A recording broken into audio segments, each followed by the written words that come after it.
مرحباً بمشتركي وزوار قناة تيلي كرتون. نحن سنصاحبكم في رحلة مشوقة في عالم الكرات السبع. مرحباً أيها الأصدقاء، رافقونا في بداية حكاية أسطورية، حكاية الكرات السبع. يبحث عنها الجميع لأنها ثمينة جداً، ومن يجمعها كاملة سيحقق أحلامه الكبيرة. هناك أبطال مختلفون جاءوا من كل أطراف هذه الأرض الواسعة، وفي مطلع حكايتنا نتعرف على ولد صغير اسمه غوغو يعيش وحده في الغابات. كان هوغو ذكياً ومختلفاً عن الأطفال العاديين، فقد ركب لنفسه ذنباً صناعياً يشبه ذيل القرد. في يوم جديد بدأ غوغو جمع الحطب وهو يتفاخر بقوته، ولكنه سرعان ما شعر بالتعب والجوع، فقرر أن يصطاد سمكة كبيراً ليشويها ويأكلها، ثم يواصل بحثه عن الكرات الست الباقية. عندما كان غوغو يحمل سمكته وفي طريقه للعودة، صدمته سيارة غريبة فجأة. كان ذلك مفاجئاً له، فهو لم يرى مثل هذا من قبل، وفي تلك اللحظة تعرف على فتاة تدعى بالما. بنظراتها الذكية وأدواتها العجيبة، ومن هنا بدأت أولى فصول المغامرة.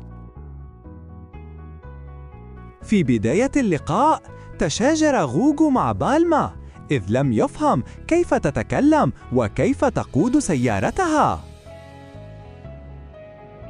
بالما أخافته بمسدسها، وهو أخافها بعصاه القوية، ولكن بعد قليل بدأ يتبادلان الحديث والتعرف.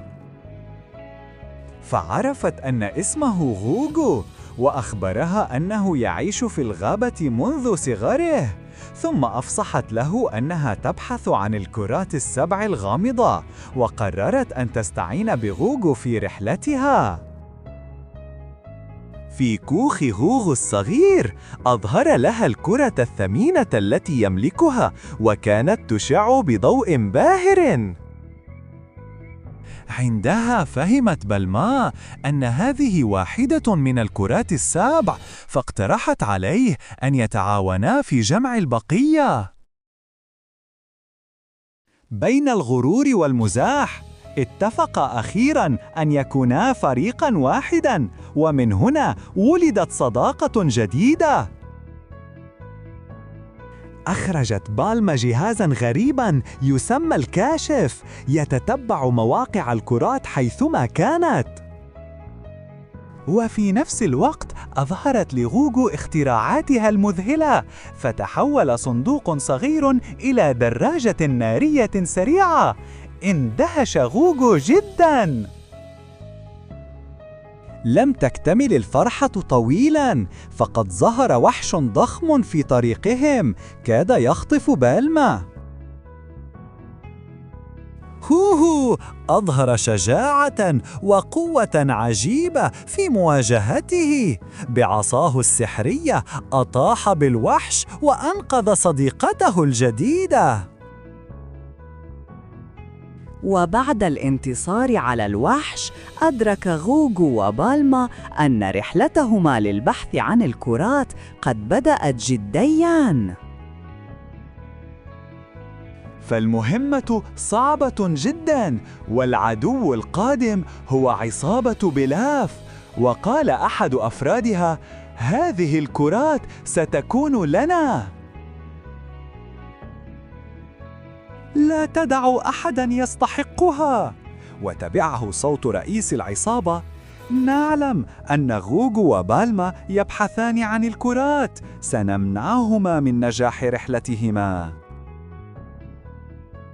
شكراً لمشاهدتكم. أول حلقة من حكاية الكرات السبع. لا تنسوا الإعجاب بالفيديو والاشتراك في قناة تيلي كرتون. مع السلامة.